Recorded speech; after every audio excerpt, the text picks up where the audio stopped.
Salut à tous, j'espère que vous allez bien, c'est Romain et on se retrouve aujourd'hui pour la traditionnelle vidéo d'avant-match en jeu, le PSG qui se déplace à l'Etihad Stadium cette semaine en Ligue des Champions pour affronter Manchester City, match retour, ce fameux 2-0 au Parc des Princes fin septembre qu'il faut évidemment concrétiser, instaurer de la continuité et puis aussi c'est un match décisif dans ces phases de poule qui sont relativement plaisantes, tout comme la première mi-temps du match samedi contre Nantes, même s'il y a eu un petit moment de flottement, eh bien le PSG qui a bien terminé son match, qui a encore une fois rappelé toute l'âme qui se trouve derrière cette équipe au mental d'acier bien évidemment, et puis rappelons aussi que le PSG se présente quand même à Manchester avec toutes ses forces prêtes et avec du rythme. Neymar, Lionel Messi, Marco Verratti qui est revenu de blessure un petit peu plus tôt, qui a joué contre Nantes et qui avait même le brassard de capitaine, Kimpembe qui revient de blessure, Marquinhos qui a arrêté son petit aménagement d'entraînement la semaine dernière. Là, il s'entraîne normalement, donc il devrait être là. Il y a seulement la présence de Sergio Ramos dans le groupe qui n'a pas été décidée, pas acquise pour le moment. Mais bon, l'imaginer titulaire cette semaine en Ligue des Champions, c'est un petit peu utopique. Ce serait trop prétentieux pour lui, bien évidemment, vis-à-vis voilà, du rythme et surtout du nombre de matchs qu'il a fait cette année. Bref, c'est pas le sujet. Il y a aussi le retour de Paredes. Et pour résumer, quasi tout va bien pour le PSG à la veille, à l'avant-veille de ce match contre Manchester City.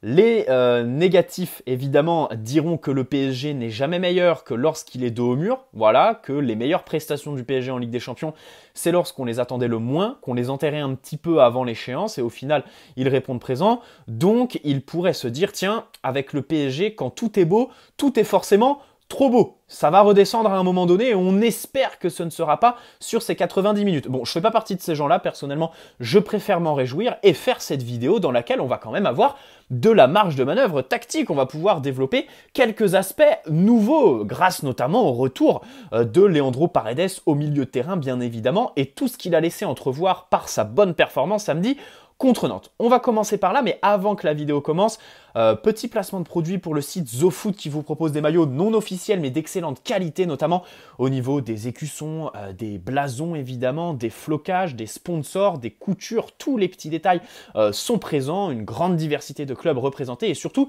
des promos complètement folles à l'occasion du Black Friday valable du 15 novembre au 30 novembre. Pour 49 € d'achat, vous avez un maillot offert et un short offert. Pour 89, c'est 2 maillots offerts, la livraison gratuite en mode standard. Et pour 149 €, c'est 3 maillots offerts avec les shorts, la livraison gratuite. Et en plus, elle est offerte et aussi c'est la livraison rapide. Donc voilà, toutes les informations sont dans la description, tout comme le lien vers la boutique. Je vous invite à aller y faire un petit tour, bien évidemment. Et pourquoi pas vos emplettes, si tout ça vous plaît. Les prix, évidemment, défient toute concurrence, bien sûr. Et puis, il y a aussi une large gamme de survêtements. Allez, c'est parti. On va commencer cette vidéo avec quand même le match contre Nantes. Je voulais y revenir. Cette première mi-temps qui a été plaisante. On a vu surtout une structure dans cette équipe du PSG qui fait plaisir. Alors, bien sûr, j'axerai tout ça sur le retour de Leandro Paredes au milieu de terrain en sentinelle qui a permis des sorties de balles à 3 défenseurs. Alors ça, c'est presque anecdotique, parce que Danilo aussi venait s'intégrer entre les deux centraux au moment de ressortir le ballon. Le problème, c'est que là, ça jouait vraiment au ballon. On a revu les qualités de passe de Leandro Paredes, qui ont permis, de la verticalité, comme je disais, plus de technique dans les sorties de balles, un bloc beaucoup plus large, parce que beaucoup plus de liberté pour nos latéraux, en l'occurrence Bernat, qui revient bien. Le bagage technique de Juan Bernat est vraiment très intéressant. Et ça, Lionel Messi l'a compris. Neymar, il le savait déjà. Et vraiment, la capacité qu'a Juan Bernat à se connecter avec les individualités de nos grands joueurs est vraiment exceptionnelle. Il apporte beaucoup. Ça fait plaisir, en plus du fait que physiquement, ça se passe très très bien. Sa convalescence a eu quand même quelques petites interrogations quand même, voilà, il a été sujet à débat, mais la réalité c'est que son retour sur les terrains se passe vraiment idéalement parce qu'au fil des semaines, il monte clairement en puissance, c'est vraiment une montée qui est en pic. Bref, c'est très intéressant. Est-ce que déjà, il ne sera pas là contre Manchester City, ce sera Nuno Mendes puisqu'il n'est pas sur la liste de Ligue des Champions. De l'autre côté, Achraf Hakimi, pareil, un petit peu plus de liberté, même si samedi contre Nantes, ça s'est pas encore concrétisé au niveau de son activité. Oui, il est impliqué sur le but de Lionel Messi parce que il fait cet appel qui fait que le défenseur nantais hésite évidemment à se livrer, à sortir sur Lionel Messi. Se pose aussi la question de sa connexion avec Lionel Messi. Ça, j'y reviendrai peut-être dans une vidéo ultérieure ou pourquoi pas en fin de vidéo si c'est pas trop long. Donc voilà, un bloc assez large avec une vraie identité. Et surtout, ce que j'ai aimé, ça il faut vraiment le mettre en avant, c'est que par la disposition de nos milieux relayeurs et surtout le fait que Neymar et Lionel Messi attaquent les demi-espaces voire l'axe, on a eu vraiment des sorties de balles très propres, très schématisées et structurées, avec, c'est-à-dire des relais entre les lignes, très très clairs.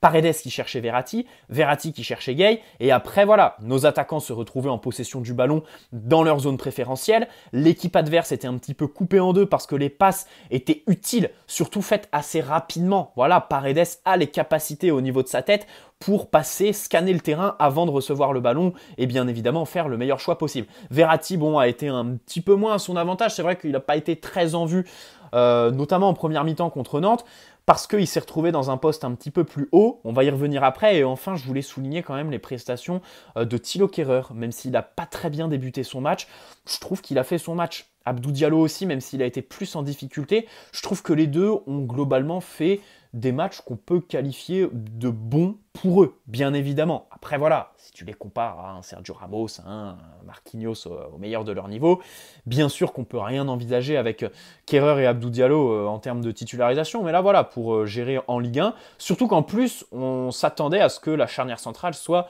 notre point faible samedi soir, au final, il n'en a rien été.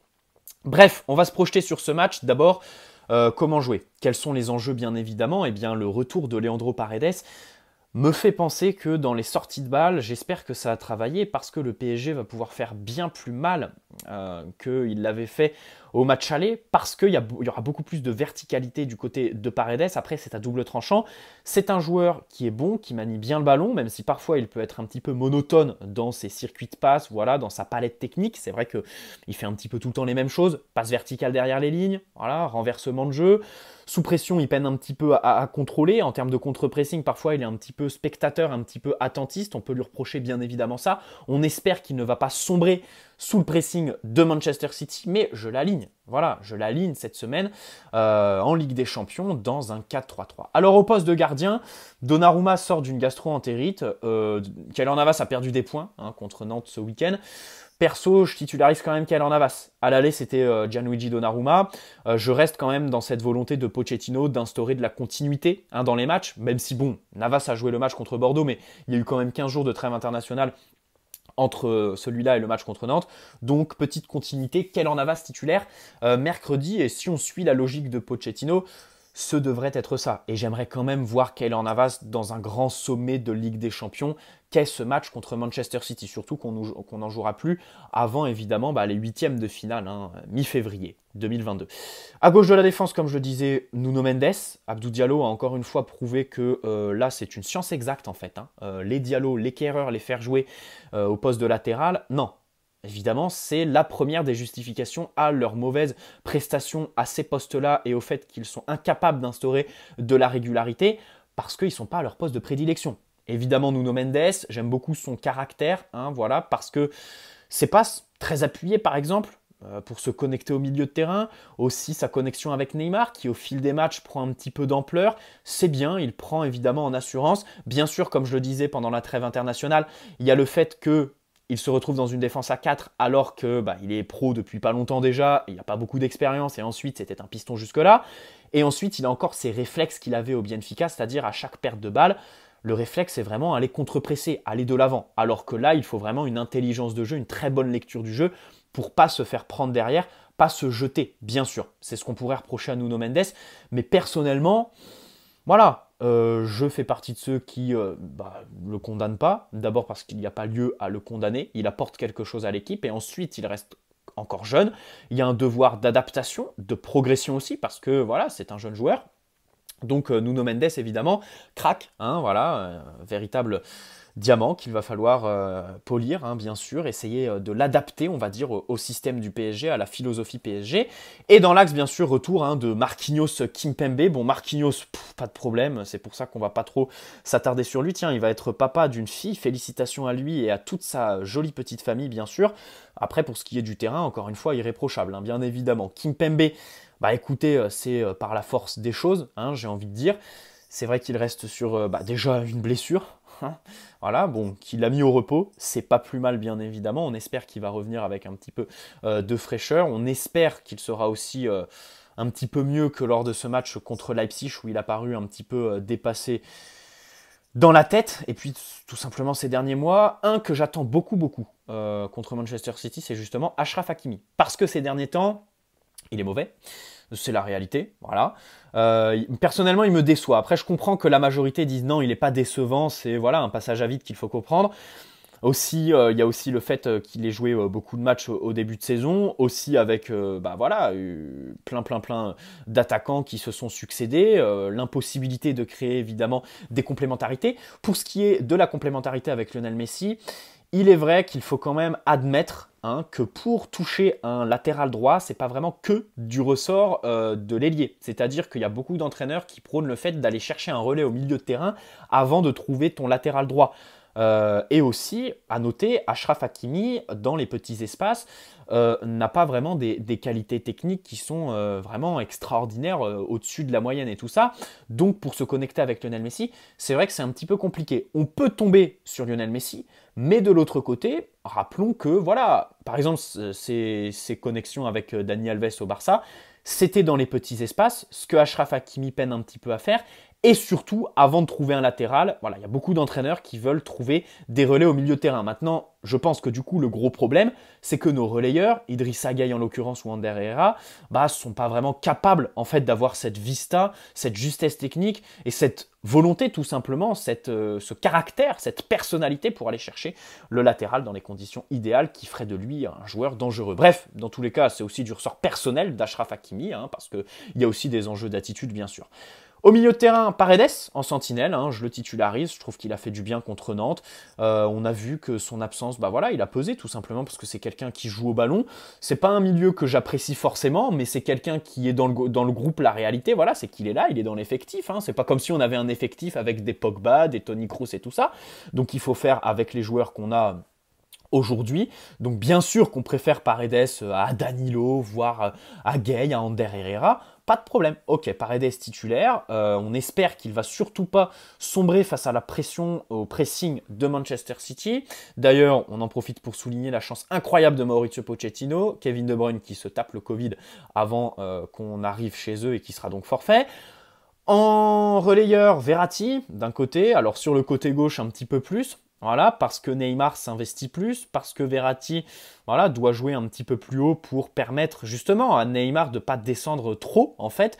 Et de l'autre côté, on a aussi Neymar qui s'investit et qui n'a pas besoin, on va dire, ce qui fait que Verratti n'aurait pas besoin de jouer les compensateurs avec Nuno Mendes, parce que Neymar s'investit, c'est celui qui s'investit le plus des trois, alors que du côté droit, là où Lionel Messi est sur le papier, il faut vraiment, en l'occurrence Idrissa Gueye selon moi cette semaine, un milieu qui fasse vraiment la compensation, qui vienne aider Achraf Hakimi, parce que ça, c'est un enjeu collectif pour justement faire briller, avoir des répercussions sur les prestations individuelles de Achraf Hakimi, vraiment l'aider, parce que des fois, il se retrouve bien trop souvent en situation de 2 contre 1, Idrissa Gueye, donc pour faire la compensation, le contre-pressing, l'activité, encore une fois on risque pas d'avoir le ballon, c'est très bien, tout est réuni pour le titulariser, mais surtout tout est réuni pour qu'il nous sorte tout simplement les partitions dont il est le plus capable, qui font de lui le joueur qu'il est, c'est-à-dire un homme providentiel lorsqu'on n'a pas le ballon. Donc milieu,